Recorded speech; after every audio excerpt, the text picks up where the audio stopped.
पिछली कड़ी में हमने चर्चा की थी कि 17 मार्च 1527 को खानवा के मैदान में बाबर एवं महाराणा सांगा के बीच हुए युद्ध में सांगा किसी हथियार के लगने से घायल होकर मूर्छित हो गया तथा मेड़ता का राजा वीरमदेव सांगा को युद्ध के मैदान से बाहर ले गया। आमेर, मेवाड़, मेड़ता, जोधपुर, बीकानेर आदि राज्यों की ख्यातों में बड़ी संख्या में उन हिंदू योद्धाओं के नाम दिए गए हैं जो इस युद्ध में काम आए थे।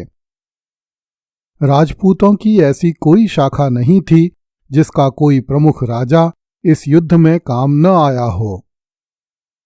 दूसरी ओर बाबर ने अपनी पुस्तक में इस बात पर मौन ही धारण किया है कि बाबर के पक्ष के कौन कौन से मुस्लिम सेनापति एवं बेग इस युद्ध में काम आए। भाटों के एक दोहे से प्रकट होता है कि बाबर की सेना के 50,000 सैनिक इस युद्ध में काम आए थे। गौरीशंकर हीराचंद ओझा ने लिखा है कि यह संभव है कि बाबर की सेना का भीषण संहार हुआ हो। इसमें कोई दो राय नहीं कि बाबर ने यह लड़ाई तोपों और बंदूकों के बल पर जीती थी और हिंदुओं ने यह लड़ाई तीरों एवं तलवारों पर आश्रित होने के कारण हारी थी। फिर भी कुछ ऐसे अवसर आए थे जब सांगा इस युद्ध को अपने पक्ष में कर सकता था। पानीपत के युद्ध की समाप्ति के तुरंत बाद सांगा के पास एक बड़ा अवसर था जब वह बाबर को परास्त कर सकता था। सांगा को चाहिए था कि वह स्वयं पानीपत, दिल्ली अथवा आगरा के आसपास अपनी सेनाओं को लेकर तैयार रहता ताकि जैसे ही बाबर पानीपत के मैदान से आगे बढ़ता सांगा उस पर टूट पड़ता और उसे दिल्ली तथा आगरा पहुंचने ही नहीं देता। सांगा ने बाबर को अगले युद्ध की तैयारी का पूरा अवसर दिया। इसे सांगा की रणनीतिक कमजोरी ही कहना चाहिए। बाबर ने पानीपत के युद्ध में तुलगमा टुकड़ियों का प्रयोग किया था। यदि सांगा ने अपने गुप्तचरों को पानीपत के युद्ध की टोह लेने भेजा होता तो सांगा को इन टुकड़ियों के बारे में ज्ञात हो जाता और सांगा भी इसी प्रकार की तैयारी कर सकता था। किंतु सांगा परंपरागत युद्ध तकनीक पर ही आंख मूंद कर भरोसा किए रहा और शत्रु दल के छल बल के बारे में नहीं जान सका। पानीपत के युद्ध में इब्राहिम लोदी की पराजय के बाद राणा सांगा को यह ज्ञात हो चुका होगा कि तोपों और बंदूकों के सामने तीरों और तलवारों से कुछ नहीं होगा। इसलिए सांगा को चाहिए था कि वह बाबर को अपनी तोपें लेकर खानवा तक नहीं पहुंचने देता। यदि महाराणा सांगा बाबर पर उस समय हमला बोलता जब बाबर अपनी तोपों को आगरा से मंधाकुर तथा सीकरी होता हुआ खानवा की ओर बढ़ा रहा था, तो बाबर को तोपों में बारूद भरने का समय ही नहीं मिलता। ऐसी स्थिति में बाबर को तीरों, भालों और तलवारों से लड़ना पड़ता। उसे बंदूकों से कुछ सहायता मिलती, फिर भी राजपूत मुगलों को आसानी से काबू कर लेते। एल्फिंस्टन ने अपनी पुस्तक हिस्ट्री ऑफ इंडिया में लिखा है कि यदि राणा मुसलमानों की पहली घबराहट पर ही आगे बढ़ जाता तो उसकी विजय निश्चित थी।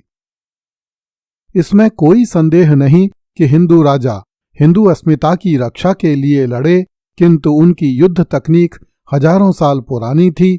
इस कारण वे समरकंद और अफगानिस्तान से आए बाबर के सामने नहीं टिक सके, जिनके पास मंगोलों, तुर्कों, उज्बेकों, रूमियों तथा ईरानियों से प्राप्त युद्ध कौशल एवं युद्ध तकनीकें थीं। यद्यपि यह कहा जा सकता है कि खानवा के युद्ध में बाबर की तोपें और बंदूकें जीत गईं तथा हिंदुओं के तीर, कमान, तलवारें और भाले हार गए, तथापि यह भी सच है कि गुहिलों के नेतृत्व में लड़े गए इस युद्ध में हिंदू राजाओं की पराजय के और भी बड़े कारण थे। हिंदू राजा अब भी युद्ध के नियमों का पालन करते हुए शत्रु पर सामने से आक्रमण करने के सिद्धांत पर डटे हुए थे, जबकि दूसरी ओर बाबर पर युद्ध संबंधी नैतिकता का कोई बंधन नहीं था। उसकी तूलगमा युद्ध पद्धति का तो आधार ही पीछे से वार करना, धोखा देकर युद्ध क्षेत्र में घुसना और शत्रु को चारों तरफ से घेर कर मारने का था। जब राजपूत योद्धा सामने खड़े शत्रु से लड़ रहे थे, तब बाबर की सेनाओं ने चारों ओर से प्रहार करके राजपूतों को पराजित कर दिया। बाबर घोड़े पर सवार था, जबकि महाराणा अपने राज्य चिन्हों को धारण करके हाथी पर सवार हुआ। यह हिंदू पक्ष की सबसे बड़ी कमजोरी थी। इससे बाबर के सैनिकों ने राणा को दूर से ही पहचान लिया और दूर से ही उस पर निशाना साध लिया। ख्यातों के हवाले से कविराज श्यामल दास ने अपने ग्रंथ वीर विनोद में लिखा है कि युद्ध आरंभ होते ही रायसेन का मुस्लिम शासक सलहदी महाराणा सांगा का पक्ष त्याग कर बाबर की तरफ चला गया। कर्नल जेम्स टॉड तथा हरबिलास सारडा ने भी इस तथ्य को स्वीकार किया है। Doctor KS. गुप्ता तथा उनके साथी लेखकों ने लिखा है कि जब राणा सांगा घायल हो गया, तब रायसेन का मुस्लिम शासक सलहदी तथा नागौर का मुस्लिम शासक खानजादा महाराणा सांगा का पक्ष त्याग कर बाबर से जा मिले तथा उन्होंने बाबर को बताया कि सांगा युद्ध क्षेत्र में घायल होकर मूर्छित हो गया है, इस कारण सांगा को युद्ध क्षेत्र में से निकाल लिया गया है। गौरीशंकर हीराचंद ओझा ने सलहदी द्वारा सांगा का पक्ष त्याग कर बाबर के पक्ष में जाने को स्वीकार नहीं किया है।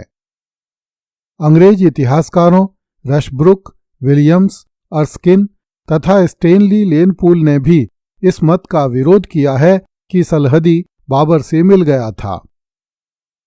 सलहदी अपने जन्म के समय हिंदू था, किंतु बाद में किसी काल में मुसलमान हो गया था। बाबर ने उसका नाम सलाहुद्दीन लिखा है। उसका पुत्र भूपत राव संभवतः हिंदू ही बना रहा। कहा नहीं जा सकता कि जिस समय सलहदी सांगा का पक्ष त्याग कर बाबर की तरफ गया, उस समय भूपत राव ने क्या निर्णय लिया, किंतु इस बात की संभावना अधिक है कि भूपत राव सांगा के पक्ष में बना रहा और युद्ध क्षेत्र में लड़ते हुए काम आया, क्योंकि बाबर ने भूपत राव का नाम सांगा के पक्ष में मारे गए योद्धाओं के साथ लिखा है।